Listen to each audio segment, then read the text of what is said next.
Hey, Soraya. Hey, Jeff. So we're continuing our episode focus on EPs.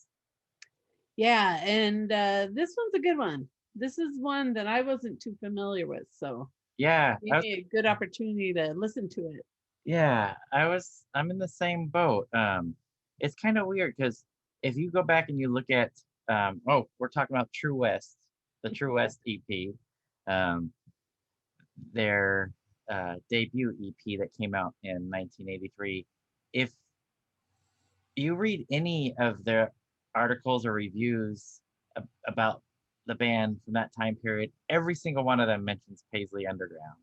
Um, so it's interesting that a band that's often connected or always connected to the Paisley Underground is a band that kind of flew under the radar for me. And I've been trying to wonder why. Um, and I think one of the reasons, and it's partly the reason why I've never thought of them as part of the Paisley Underground, is that True West was from Davis, right? Not from the LA scene, like the bands from the Paisley Underground were. Right. Although they did often come down to LA and play. But I think part of the reason why I wasn't super familiar with them is the fact they weren't from LA. But another reason is I don't they never came across like any compilations or anything that I read, so they were kind of off my radar. Some bands from Davis were on my radar, like Game Theory, and that was because of my Quercio connection. Thin White Rope because of Frontier Records, um, and then 28th Day, who we've talked about because my civics high school teacher, that was his daughter. But True West from Davis wasn't a band that was on my radar, so I don't know a lot either. Well, then I think we need to dig in. Yeah, let's do it. Let's get started. Hi, this is Soraya. And this is Jeff. Our podcast is called Paisley Stage Raspberry and Rhyme, a podcast where the two of us play music that we like and share anecdotes and background about the tunes. We hope you'll join our conversation. And without further ado, a grooviar. Let's get groovy.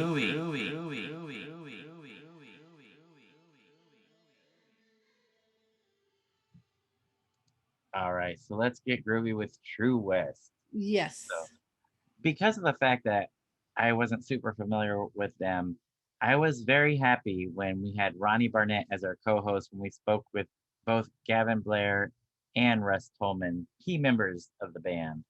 And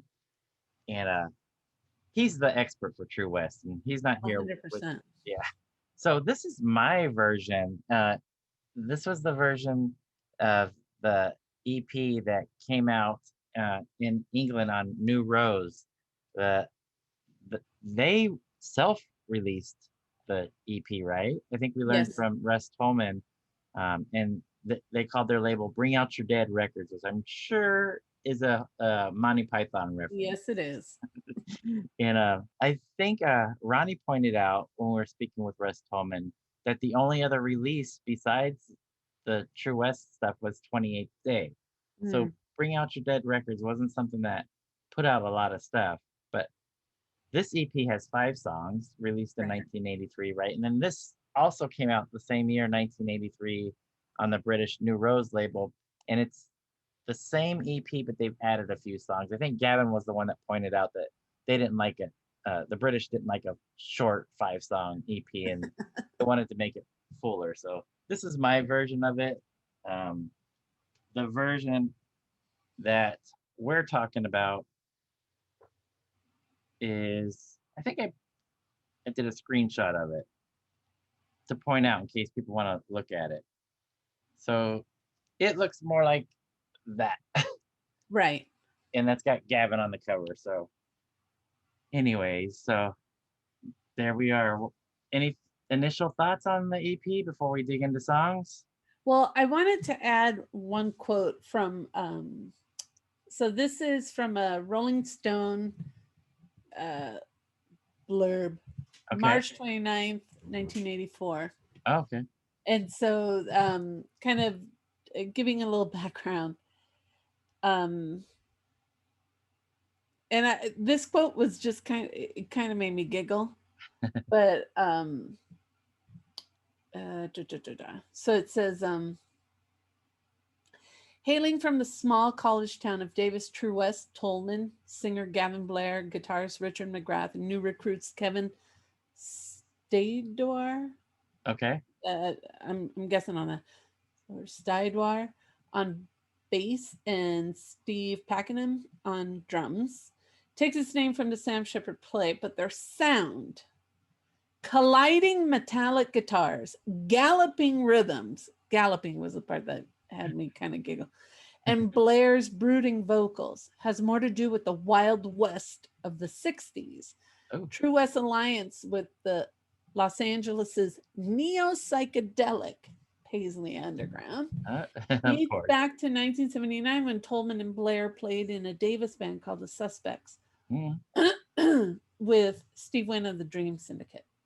But Tolman claims the band's upcoming album, to be produced by Tom Verlaine, won't be half as psychedelic. Quote, after all, you can only write so many one-chord drone songs. That's hilarious. Okay, but it's the description. Metallic guitars, galloping rhythms, Blair's vocals.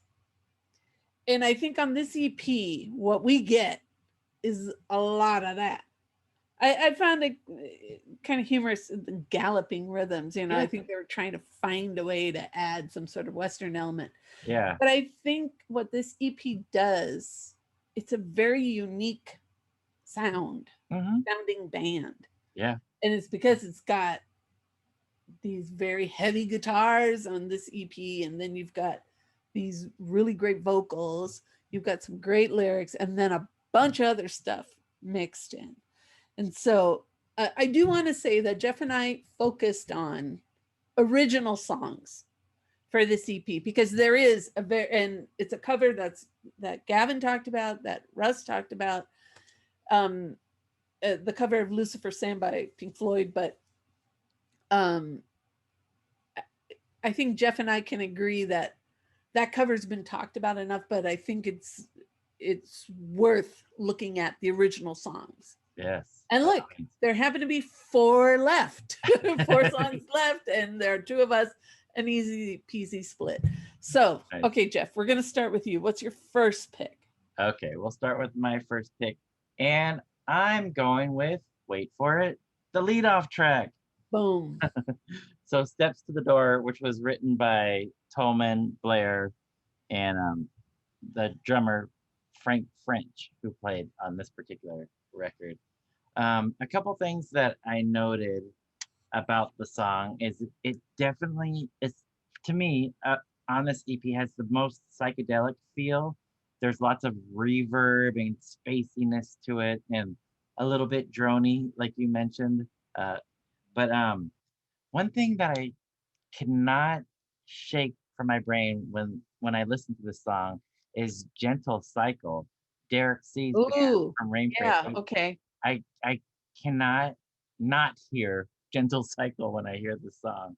That's But and I think it's that psychedelic feel. But some of the lyrics on this I think are very interesting and really make me think. And it's the verse that says, "There's a world I choose to ignore. I know I should be out there. I know I could be right there, but there's too many steps to that door." And to me, I think it's very intriguing thinking about obstacles, maybe. And I know I should be here, or I could be here. This is the way that I interpret it. Sure. But it's just too much of a gap to get from here to where I could be or where I should be. And sometimes that fear overtakes us, and we can't make that step. Sometimes we're paralyzed because of a fear, or just overwhelmed by the thought of what it takes to get from here. But that's what I think of when I hear the song. So I love that stanza. I'm not sure if that's what was meant when they wrote it, but too many steps to the door. But besides that, I love the psychedelic feel of it. I love the production. I'm a fan of lo-fi production, and this is definitely that. We should mention that Suspects member Steve Wynn and Russ Tolman are credited as the producers for this EP. But anyways, those are aspects that I like about the song, and specifically that that stanza. So I say we give it a listen and Let's go. see what y'all think.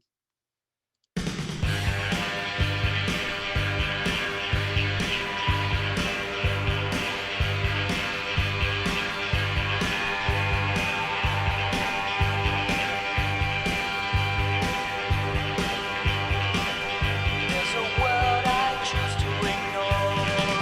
I know I should be out there. I know I could be right there, but there's too many steps to that door. Too many steps to that door.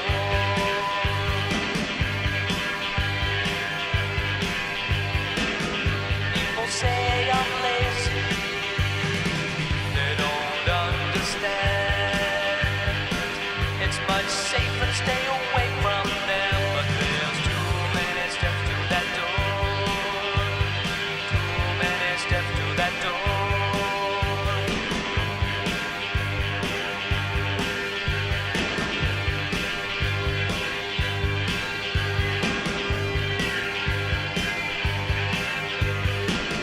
Can't move, I nail my feet to the floor.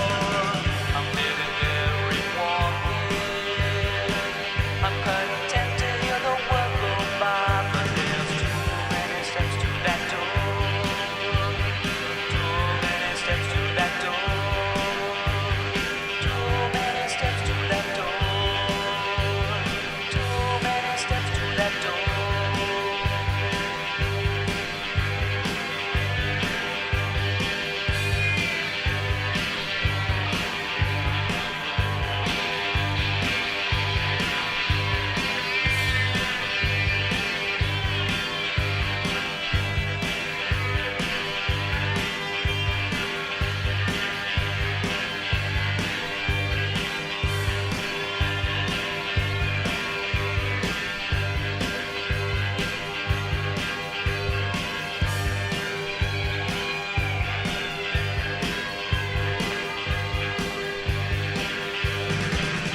There's a word I choose to ignore.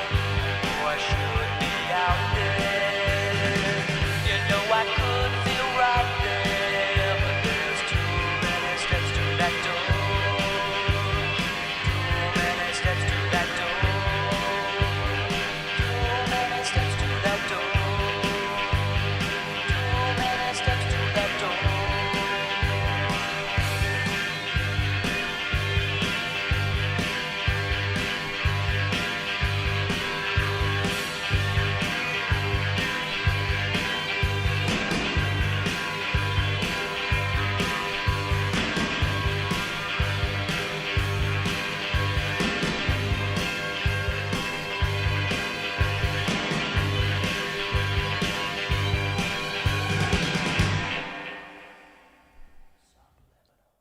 Can you hear Gentle Psycho when you hear that at Oh, all? totally. Oh, Totally. it's not just me. How far off do you think I am on the lyrics? I think it's open for interpretation, but No, I don't think you're that far off at all. okay. All right. All right. No, I think when you kind of examine the five songs on this EP, it's a lot of there's a lot of different topics being thought about, wondered about. So yeah, no, Yeah. I don't think you're far off. All right. Very cool. Yeah. All right. How about your first pick? So my pick, because I like to follow Jeff always, I picked track number 2. It's a song called I'm Not Here. Now, before we listen to the song, I wanted to mention this quote from an article that appeared in Fanzine. Now, Fanzine with double F, for Fanzine.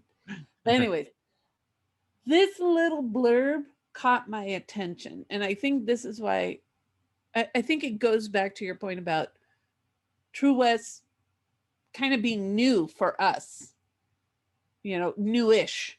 Yeah. Right. Mm-hmm.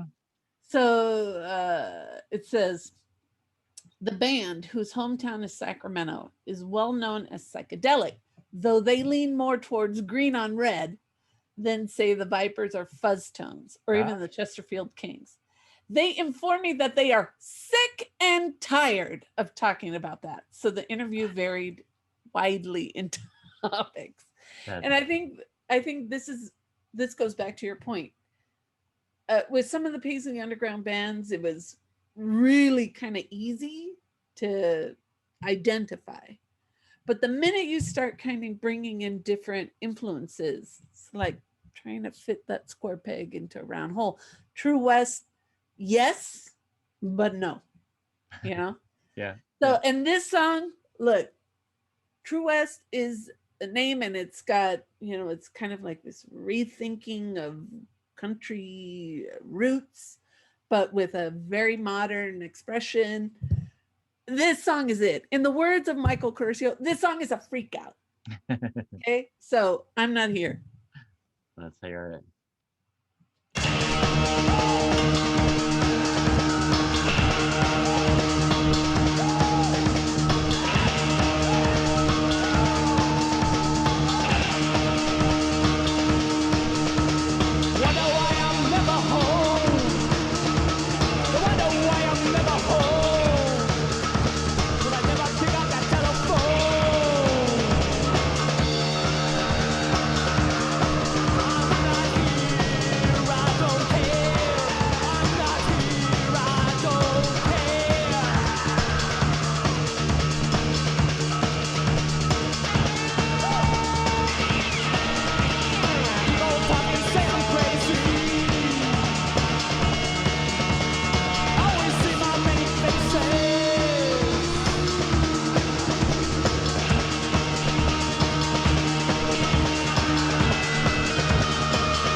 What do you think? Freak out or no? Oh yeah, yeah, it's crazy. And my favorite part of that song is I don't know if it's drums or percussion, but there's a metallic sound in there that I Yeah. hear. It almost sounds like a muted cowbell or something Mm. mixed low. I don't know. That's my favorite part of the song. And But- then, like, after a couple of times hearing it, the last few times I could hear, I'm assuming it's Gavin going, woo! Like as like the guitar's like, and you hear just woo! And I'm like, that Nice. This song is like that metallic guitars, galloping rhythms. It's like this boom, boom, boom, boom, boom. It's this assault of sounds. And wonder why I'm not at home, why I don't pick up that telephone. I'm not here and I don't care. Like, it's very nihilistic. It's like, I'm cut off. Don't worry about it. Just don't ask. Nice. I'm not here. It's a really interesting song. Definitely one I did not expect. Yeah. When you look at some of the description of the band, and then you go, wait, what? No, this is a hard rocking band. Yeah. I would say probably one of the more hard rocking records that we've talked about from '83 for sure. Right. Yeah, right. They definitely have that heavier edge, and I don't think galloping rhythm is a bad way to describe it at all. Specifically on that song, it definitely has. No, it's has there. that feel. Yeah, and I did want to mention that the writing team is the same. This song is my first pick, Steps to the Door, where it's drummer French, Gavin Blair, and Russ Tolman. So, Yeah. but It's good pick. a pretty cool song. Yeah. Yes. Yeah. All right. Do you want me to go next and then we'll end with yours? Sure. Yeah. Okay. Sounds good. So, because We're Jeff going in and order. someday this is another Jeff sandwich where he's with the bread and I'm the stuff in the middle. I'm the white bread. Yeah. I'm the pastrami in the middle. Anyway. Nice. So my next pick is another original song, Hollywood Holiday. It should mention that after Hollywood Holiday comes the cover of Lucifer Sam. Yeah. Yeah. They called this Hollywood. Yeah. I still, yeah. Okay. Sorry. So just let's hear this lyric before you listen to the song. Hollywood Holiday. I said it once before and I'll say it again. Yes, I said it all before. I don't want this night to end. Hollywood Holiday. All right. Let's give it a listen.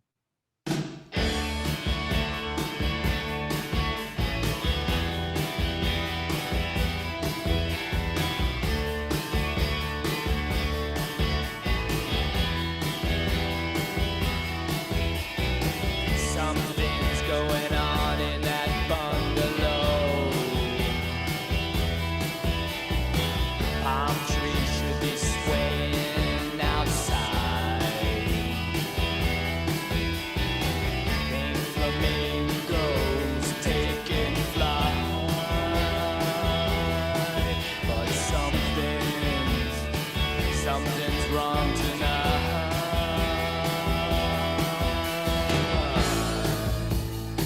Hollywood Holiday.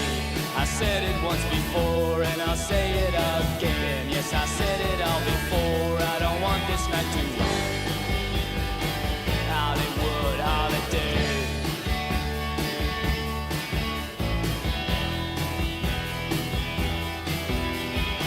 She slips in the doorway and lies on the floor. He spills his wine as he opens the door. In the darkness, the air conditioners hum. She lies in wait for what's to come.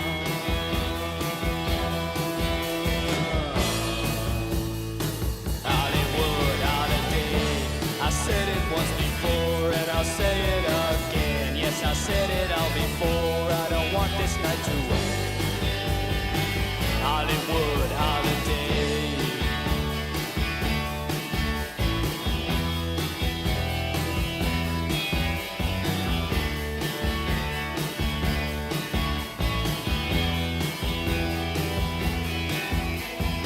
She says she hasn't done this much at all.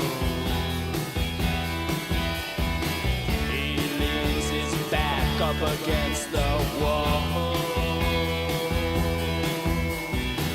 She crawls slowly to her knees.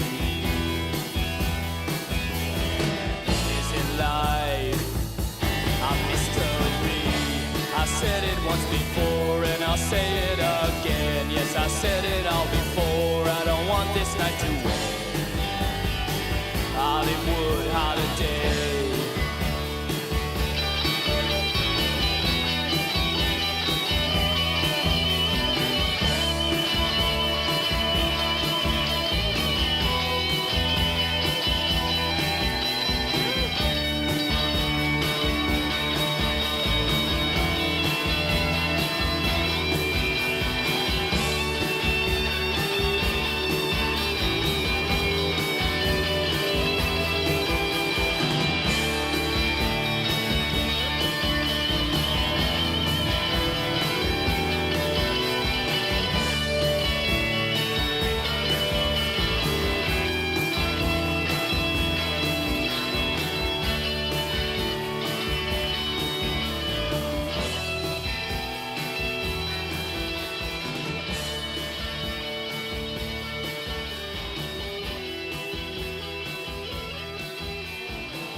I That like song that takes one.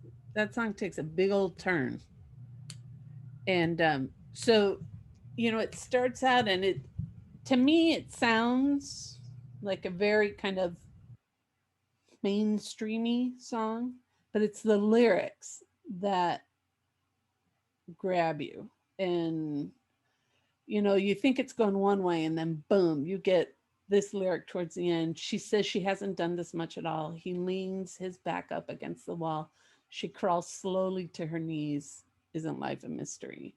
And you go, wow, okay. And right before it, she lies in wait for what's to come.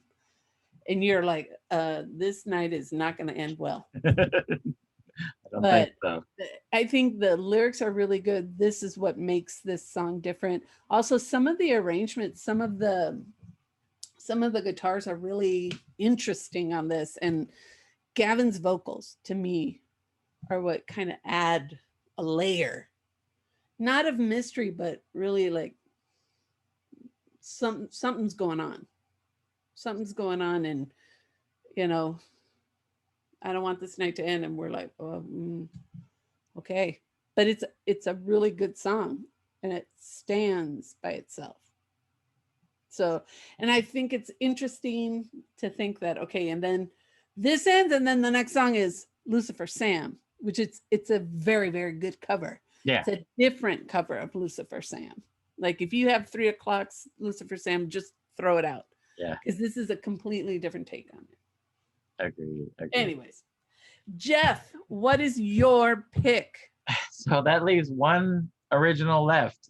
Yes. And my last pick is "It's About Time," the closing track. But before I talk specifically about that song, I wanted to step back a little bit and look at this album and this band more in a more general sense. Okay. And I was reading through some of their press, and there was this article that I came across in BAM, a 1983 article, and the critic is Duncan Strauss. And I just wanted to read a little part of what Duncan Strauss says about True West. And Duncan says True West's music glides in and out of the 60s, 70s, and 80s, proffering elements of original psychedelia, snappy contemporary rhythms, guitar workouts that alternate or mix Verlaine like dynamics with heavy metalish fret grinding. I thought that was interesting. And Blair's subtly forceful vocals, sometimes wispy, but never wimpy. It Mm-hmm. all meshes smartly through the material. So I liked how they described it as going through the 60s, 70s, and 80s, I and agree. that specifically relates to my last track. But before we play that, um, on this in this BAM uh, article that I was reading about from 1983, they just sideline. They did a Critics' Choice favorites from 1983, top 10 favorites, and I just wanted to read through one of the Please. BAM critics because it's interesting what their top 10 was. And it was BAM critic Denise Sullivan, and this is her top 10 from 1983. I'm trying to figure out, should I go from 1 to 10 or 10 to 1? I'll go 10 to 1. So her number 10 release of 1983, Rain Parade's Emergency Third Whale Power Trip. Number 9, the B Team, their record by American. Number 8, True West, the record that we're talking about. Number 7, the Radio Tokyo Tapes compilation. Number 6, No Time Like Now, Translator. Number 5, Everywhere at Once, the Plimsolls. Number 4, 10560, Long Riders. Number 3, Baroque Hoedown, the 3 o'clock. Number 2, the Bangles EP. So all these EPs that we've been talking about, and Wow. her number 1 release was More Fun in the New World by X, but it had Bangles, Baroque Hoedown, 10560, Radio Tokyo Tapes, True West, Rain Parade, all these records that we talked about. But Fantastic. that was her favorite. But moving back to It's About Time, and I've got to tell you, I have mixed feelings about this song in particular. There's parts of it I absolutely love, and there's parts of it that make me cringe. The song is written by the 2 guitar players, Russ Tolman and Richard McGrath. Um, there's a line in here that I absolutely love, and it's harsh, but it to me it really struck a chord. And the line is, you say you never loved me. I say you never even tried. It's about time. Anyways, I thought That's that was brutal. yeah. You never even tried to love me. So yeah, I thought that was pretty tough. But the introduction, Soraya, it grates on me. I have to say, it's the lead guitar part that something about it just really grates me. But the parts that I love about this song, I absolutely love the rhythm guitar part on this. The rhythm guitar part is it's just so me. Just I really feel the part. And then Gavin's singing and the melody, specifically the melody that he's singing, I just really love that about the song. But the lead guitar part that goes throughout it is the part that kind of gets me. And I was reading the Duncan critic, the way that he was talking about the music lighting in and out of the 60s, 70s, and 80s. I feel Mhm. like the intro is very, very 80s and not a good way. Okay. So, Okay. anyways, so Fair. let's listen to it, and afterwards, tell me what you're feeling about the introduction and the lead guitar, and if you can pick it out, if you can try to focus in on the rhythm guitar part as a positive, and then of course Gavin's vocals. But we'll talk about it afterwards. This is the closing track. It's about time.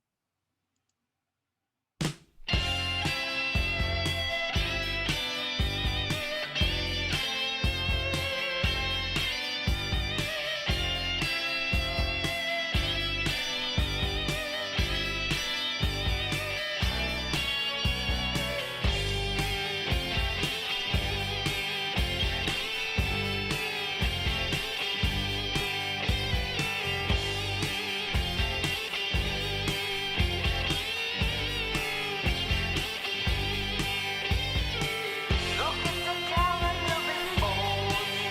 Don't the days keep rushing on by? Tomorrow's gone before you know it. Sometimes it's even hard to try.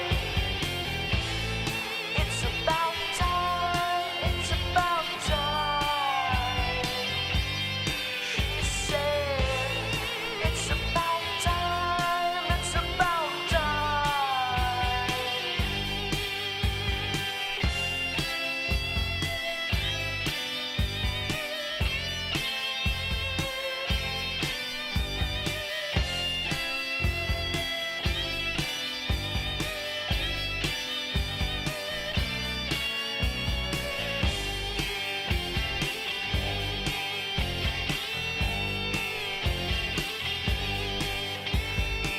Rain falling on the windshield, wipers ticking off the time.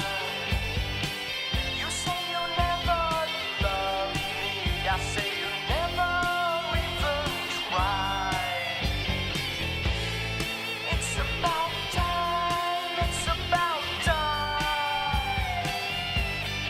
She said, it's about time, it's about time.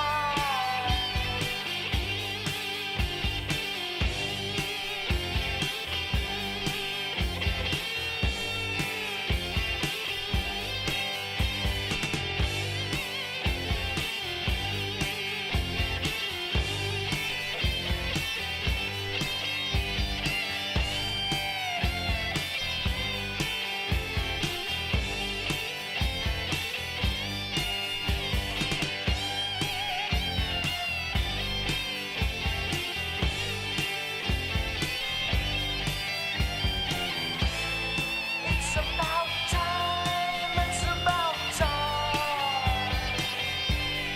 She said, it's about time, it's about time.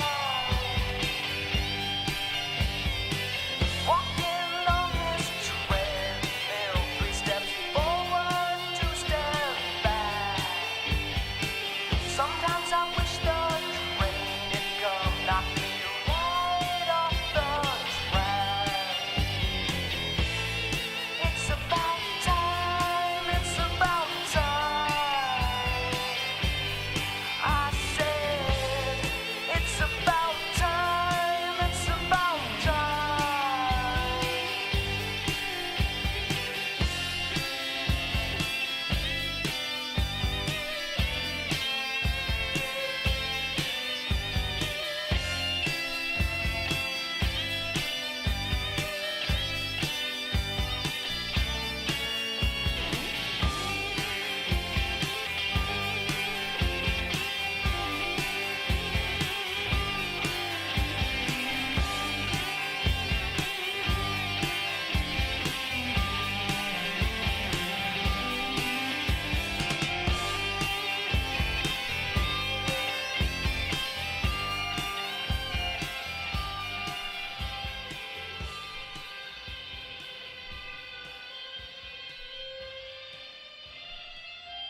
Metal.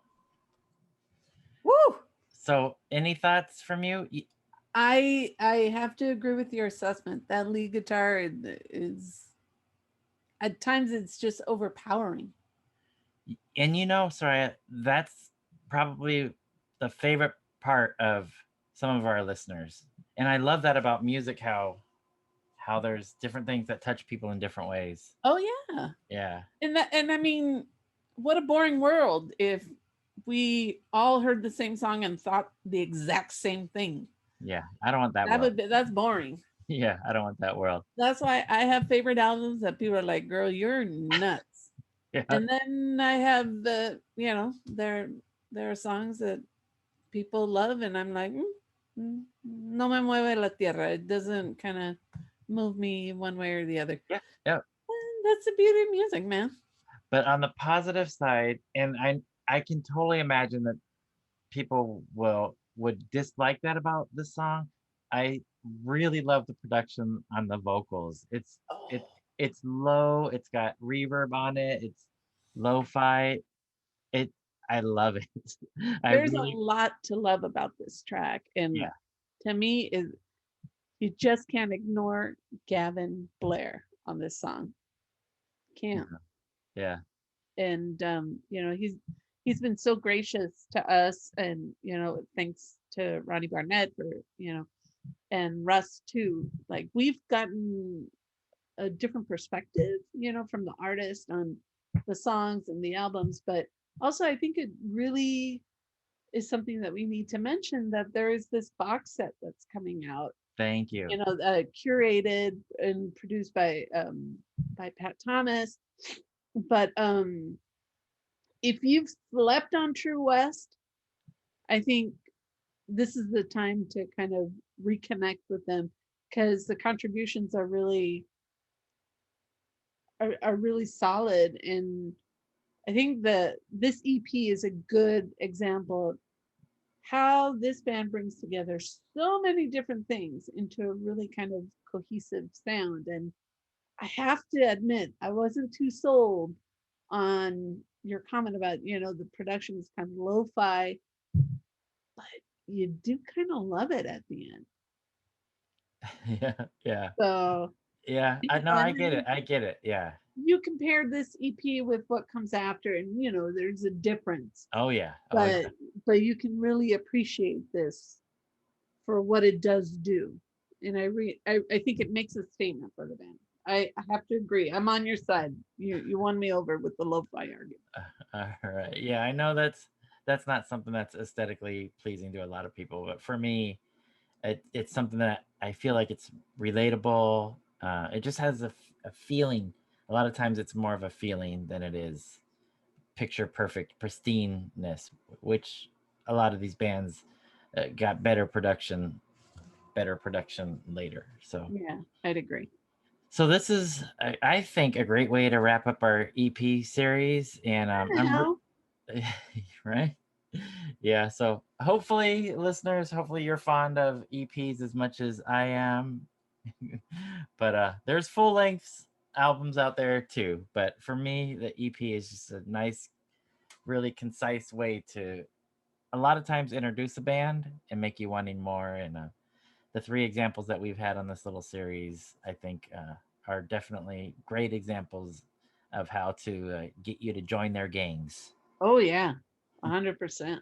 Yeah. So Jeff, I don't think we need to say anything more. Mi gente, a groovear. Groove on, Paisley people.